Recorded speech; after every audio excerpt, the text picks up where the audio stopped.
म्हणजे मला काय वाटतं की पुण्यात सर्वात जे काही डटी अगर एरिया जर असेल तर वाघोली आहे. म्हणजे खरं म्हणजे हीच परिस्थिती आहे. इथे त्यांनी बोलून दाखवलं की आम्ही एवढ्या वर्ष झालं इथं राहतोय, टॅक्स वगैरे देतोय, पण सुविधा कुठल्या प्रकारच्या नाही, समस्या तर त्याच आहेत आणि रोज आम्हाला त्याला सामोरं जावं लागतंय. त्यामुळे हे कुठेतरी संपलं पाहिजे. वाघोली गावामध्ये जे आता अडीअडचणी आहेत त्यातले काही प्रश्न निश्चितपणे येणाऱ्या काळामध्ये लवकरात लवकर सोडवले जातील. 2 ते 3 महिन्याच्या कालावधीमध्ये हे सगळे प्रश्न या ठिकाणी आम्ही मार्गी लावतो. नागरिकांच्या जागी योग्य आहेत, त्यांच्या आज भावना त्यांच्या समोर येणं ही एकदम योग्य आहे. ज्या ठिकाणी मी जे काही गोष्टी पाहिल्या ते सगळे नोंद केलेला आहे आणि त्याचा आढावा मी माझ्या स्तरावर नक्कीच घेणार आहे. आमच्याकडे बरेच काम पण चालू आहे, पण अनफॉर्च्युनेटली लोकांना माहिती नाही. जर लोकांना माहीत झालं की आमच्याकडे काय काम सुरू आहे तर थोडासा लोकांना समाधान पडतो, ते आम्ही करू नक्कीच. दादांची पण व्हिजिट या ठिकाणी आहे. जर कोणी अधिकारी काम करत नसतं तर त्याच्यावर 100% मी नक्कीच कारवाई करणार. आपल्या समोर मी ग्वाही देतो. खूप लवकरच सगळे बिल्डिंग परमिशन किंवा बाकी सगळे गोष्टी पीएमसी कडे येणार आहे. एवढी आहे की तुम्ही आमच्यावर विश्वास ठेवा आणि विहित कालावधीमध्ये हे सगळे गोष्टीचा टाइम लाईन मी फिक्स करतो स्वतः आणि पुढच्या वेळी जेव्हा व्हिजिट होईल तर हे सगळे काम तुमच्या आयदर 30% कंप्लीट झालं असेल किंवा 100% झालं असेल. काही प्रॉब्लेम आम्ही आज पाहिला आहे, त्याच्यावर तोडगा काढण्यासाठी आमचा खूप चांगला राहील प्रयत्न. आता आयुक्त साहेबांनी सक्त सूचना दिलेल्या आहेत की 2 महिन्यामध्ये जर काम झालं नाही तर संबंधित अधिकाऱ्यांनी राजीनामा घेऊन माझ्याकडे यायचं. वाघोलीमध्ये मी आज या ठिकाणी बरेच स्पॉट्सवर गेलो. मी माझ्यासोबत आमदार साहेब होते, खटके साहेब. ॲक्च्युली मला असं वाटतं की इथे ना थोडासा प्लॅनिंगमध्ये बरेच काही गोष्टी आहे. येणाऱ्या पिरियडमध्ये कसं आहे की आम्हाला आपल्या 2017मध्ये 11 आणि 2021मध्ये जे काही नवीन गाव आले 23 गाव, त्या ठिकाणी शासनातर्फे खूप सारा निधी प्राप्त पण होणार आहे आणि काम पण होणार आहे. जसं की ड्रेनेज, रोड, स्टॉर्म वॉटर सगळे आहे. पण आज प्रत्येक ठिकाणी जर तुम्ही गेले तर खूप इश्यूज आहे. जसं की ड्रेनेजचा प्रॉब्लेम जास्त आहे. ड्रेनेजच्या बाबतीत मला वाटतं की तात्कालिक उपाययोजना करणे गरजेचं आहे. म्हणून आम्ही यावर्षी डिसेंबरपर्यंत ज्या ठिकाणी जलजमाव होतो, पाण्याचा साठा होतो आणि प्रॉब्लेमॅटिक एरिया आहे ते आम्ही रिझॉल्व्ह करू आणि विहित मुदतीत. आणि काही ठिकाणी रोड खूप खराब झालेले आहे.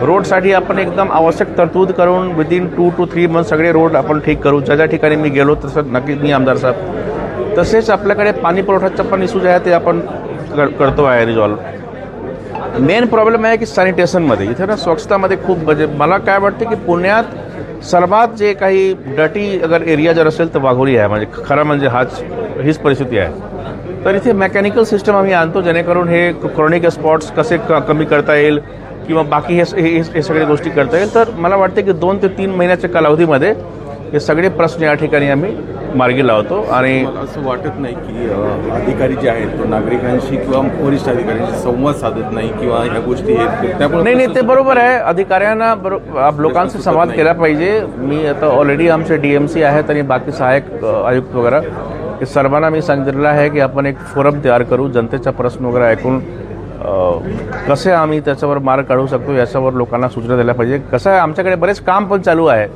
पण अनफॉर्च्युनेटली लोकांना माहिती नाही. जर लोकांना माहीत झालं की आमच्याकडे काय काम सुरू आहे तर थोडासा लोकांना समाधान पडतो, ते आम्ही करू नक्कीच. नागरिकांचा रोष पण आहे की अधिकारी फोन उचलत नाही, रिस्पॉन्स करत नाही. तो कायमचा रोष आहे, त्याच्यावर पण तोडगा काढायचा आम्हाला. बिल्डर आणि म्हणजे महानगरपालिका आणि PMC PMRD याच्यामध्ये फरक आहे आणि परमिशन देताना PMRD परमिशन देते आणि सुविधा महापालिकेला द्यावा लागते. हो, त्या बाबतीचे रिक्वेस्ट आम्ही शासनाकडे दिलेला आहे. खूप लवकरच सगळे बिल्डिंग परमिशन किंवा बाकी सगळे गोष्टी PMC कडे येणार आहे. पुणे महानगरपालिकेचे आपले आयुक्त नवल किशोररावजी यांनी आज आपल्या वाघोली गावामध्ये भेट दिली आणि नुसती भेट नाही दिली तर ज्या ठिकाणी खरं तर जे काही प्रश्न प्रलंबित आहेत किंवा अडचणी आहेत, रस्त्याचे असतील, ड्रेनचे असतील किंवा पाण्याच्या घनकचरा व्यवस्थापनाचे असतील, या सगळ्या ठिकाणी तिथं प्रत्यक्ष जाऊन पाहणी केली. आणि वाघोली गाव महानगरपालिकेत गेल्यानंतर कुठल्याही प्रकारचा या ठिकाणी जो नियोजनबद्ध विकासाच्या माध्यमातून वाघोली गाव पुढं जायला पाहिजे होतं, परंतु ते काही त्या ठिकाणी झालं नाही किंवा हे प्रश्न प्रलंबित जसेच्या तसे राहिले. आज पाऊस आला की आपण पाहतो की सोसायट्यांनी पाणी जातं आहे, रस्ते बंद होत आहेत, अनेक सोसायट्यांचं पाणी देखील रस्त्यावरती येतं आहे. तर ही सगळी पाणी आज आयुक्त साहेब वगैरे आम्ही एकत्रितपणे त्या ठिकाणी पाहणी केलेली आहे आणि आता लवकरच आयुक्त साहेबांनी पण त्या पद्धतीच्या सूचना केलेल्या आहेत की याच्यावरती लवकरात लवकर जे काही प्रश्न प्रलंबित असतील, अडवणूक केलेली असतील तर त्याच्यावरती त्या संबंधित शेतकरी असतील किंवा कोण ग्रामस्थ असतील किंवा अजून काही त्यात कायदेशीर काही अडचणी असतील तर त्या लवकरच दूर करून ते प्रश्न लवकरात लवकर मार्गी लावावे आणि निश्चितपणे एक चांगली सकारात्मक चर्चा आणि एक सकारात्मक दौरा आयुक्त साहेबांचा या ठिकाणी झालेला आहे आणि येणाऱ्या काळामध्ये निश्चितपणे वाघोली गावामध्ये जे आता अडीअडचणी आहेत त्यातले काही प्रश्न निश्चितपणे येणाऱ्या काळामध्ये लवकरात लवकर सोडवले जातील. एकंदरीत निधी किती उपलब्ध झाला आपल्याला? नाही, आता पहिले PMCने 25 कोटी रुपये आपल्याला याला दिलेले आहेत ड्रेनेजसाठी आणि आता जी काही तरतूद होईल तर निश्चितपणे ते आता सगळीजण बसून एका मिटिंगमध्ये की कुठल्या रस्त्यावरती किती, ड्रेनेजवर किती आणि कुठल्या परिसरामध्ये त्या निधीची त्या ठिकाणी उपलब्धता केलेली नाही त्याच्यावरती पण आता सगळी इस्टिमेट वगैरे तयार करून आणि त्याचं DPR पण तयार केलेलं आहे आपण. फक्त आता आयुक्त साहेबांची भेट झाली याच्यानंतर आणखीन त्याच्यामध्ये निधीची उपलब्धता होईल. कामं होत नाहीये म्हणजे टेंडर निघतं, काम चालू होतं पण परत ते काम थांबतं, अधिकारी त्याकडे दुर्लक्ष करतात असं वाटत नाही? आता निश्चितपणे अधिकाऱ्यांचं पण दुर्लक्ष याच्यासाठीच आता आयुक्त साहेबांनी सक्त सूचना दिलेल्या आहेत की 2 महिन्यामध्ये जर काम झालं नाही तर संबंधित अधिकाऱ्यांनी राजीनामा घेऊन माझ्याकडे यायचं अशा पद्धतीच्या सूचना केलेल्या आहेत. आणि नुसतं अधिकाऱ्यांनाही दोष देण्यात अर्थ नाही तर काही स्थानिक पण अडचणी आहेत. शेतकऱ्यांना विश्वासात घ्यावं लागेल, त्यांना TDR असेल त्यांची जागा जाते, त्यांनाही TDRचा मोबदला PMCच्या माध्यमातून दिला गेला पाहिजे.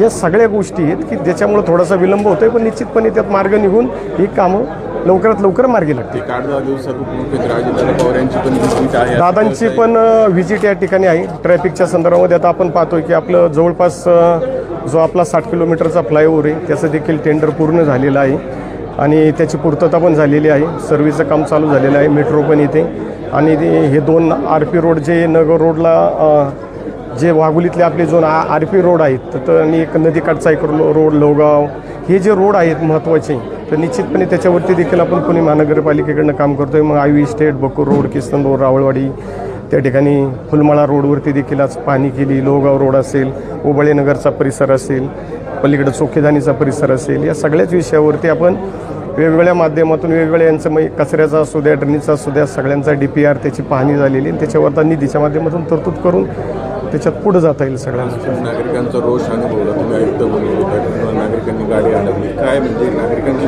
आता नागरिकांची भूमिका म्हणजे एवढ्या वर्ष झालं आपण सगळा टॅक्स महानगरपालिकेला देतोय परंतु सुखसुविधा कुठल्याच त्या ठिकाणी मिळत नाही आणि नागरिकांच्या जागी योग्य आहेत. त्यांच्या आज भावना त्यांच्या समोर येणं ही एकदम योग्य आहे. ते काय त्यांनी काय असं काय चुकीचं काय कोणी काही की आपल्या मनात जे आहे ते त्यांनी बोलून दाखवलं की आम्ही एवढ्या वर्ष झालं इथं राहतोय, टॅक्स वगैरे देतोय पण सुविधा कुठल्या प्रकारच्या नाही, समस्या तर त्याच आहेत आणि रोज आम्हाला त्याला सामोरं जावं लागतं.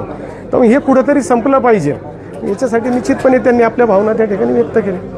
काही ठिकाणी विजिटसाठी गेलो तर लोकांनी फार नाराजी व्यक्त केली पण मी एवढं सांगतो की तुमची नाराजी 110% आहे. म्हणजे खरोखर जे नाराजी आहे ती खूप जेन्युइन आहे नाराजी. कारण काय आहे की मी इथे 6 वर्षापूर्वी या ठिकाणी जिल्हाधिकारी पण होतो आणि मी 2020 मध्ये गेलो दिल्लीला आणि 2021 मध्ये हा भाग गेला PMC मध्ये. पण खरे सांगतो की जशी परिस्थिती होती तसेच आज पण आहे. मला जिल्हाधिकारी असताना सुद्धा मला असं वाटत नाही की वाघोलीमध्ये खूप सारे प्रॉब्लेम आहेत, ट्रॅफिक पासून वॉटर सप्लाय किंवा ड्रेनेज. तर माझी एक प्रतीक्षा होती की कुठेतरी त्याला PMC मध्ये आपण टाकू आणि काहीतरी प्रॉब्लेम सॉल्व्ह करून टाकू. पण अनफॉर्च्युनेटली ते 4 वर्ष नंतर 5 वर्ष मी परत आलो आणि हे इश्यूज आहे. खरोखर तुम्हाला त्रास आहे त्याची मला जाणीव आहे. पण आपल्याला कसं आहे कुठेही आपल्याला याच्यामध्ये नाराज आणि निराश होण्याची गरज नाही. आता आम्हाला काहीतरी एक चांगल्या पद्धतीने पुढे जाण्याची गरज आहे. बेसिकली मला लक्षात राहिलं आहे की फील्डवर पण काही प्रमाणात दुर्लक्ष झालेलं आहे आमच्या लोकांकडून सुद्धा किंवा जो प्लॅनिंग मध्ये काही कमतरता झालेली आहे किंवा निधीमध्ये पण काही कमतरता असेल किंवा काम पण वेळेवर झालं नसेल असे खूप सारे इश्यूज आहेत. मग हे सगळे तक्रारीचा भाग सोडून आपण कुठेतरी एक विविध पद्धतीत हे सगळे काम करू.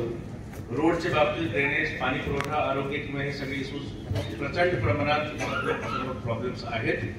पण मी एवढे सांगतो की ज्या ज्या ठिकाणी मी जे काही गोष्टी पाहिल्या ते सगळे मी नोंद केलेला आहे आणि त्याचा आढावा मी माझ्या स्तरावर नक्कीच घेणार आहे. विकली रिव्ह्यू आणि बाकी जर कोणी अधिकारी काम करत नसतं तर त्याच्यावर 100% मी नक्कीच कारवाई करणार. आपल्या समोर मी ग्वाही देऊ इच्छितो. कारण शेवटी कसं आहे की आपल्याला कोणावर कारवाई करण्याची वेळ येणे हा अतिशय महत्वाचा आहे. पण शेवटी कसं आहे की ज्याप्रमाणे प्रॉब्लेम्स जितका जास्त आपण प्रॉब्लेम हे सगळे फेस करतायत मला खूप आश्चर्य वाटतं की एक माणसाचे स्कूल बंद झालं तिथे ड्रेनेजच्या पाणीमुळे किंवा ड्रेनेजच्या पाणीमुळे तुमच्या काही लोकांचा लाईफ तिथे ठप झालेला आहे. किती तुम्हाला त्रास असेल त्याची मला जाणीव आहे. पण शेवटी रिक्वेस्ट माझी एवढी आहे की तुम्ही आमच्यावर विश्वास ठेवा आणि विविध कालावधीमध्ये सगळ्या गोष्टीचं टाइम लाईन मी फिक्स करतो स्वतः. आणि पुढच्या वेळी जेव्हा व्हिजिट होईल तर हे सगळे काम तुमच्या आयदर 30% कम्प्लीट झालं असेल किंवा 100% झालं असेल तर तुम्ही येणार आहे. विदिन 2 months आमची व्हिजिट होईल आणि पाहू की नेमके काय प्रोग्रेस आहे. तर शेवटी आहे मी कुठेही जाणार नाही, आपला सोबतच आहे. तर जे काही प्रॉब्लेम आम्ही आज पाहिले आहेत त्याच्यावर तोडगा काढण्यासाठी आमचा खूप चांगला राहील प्रयत्न एवढे. थँक्यू.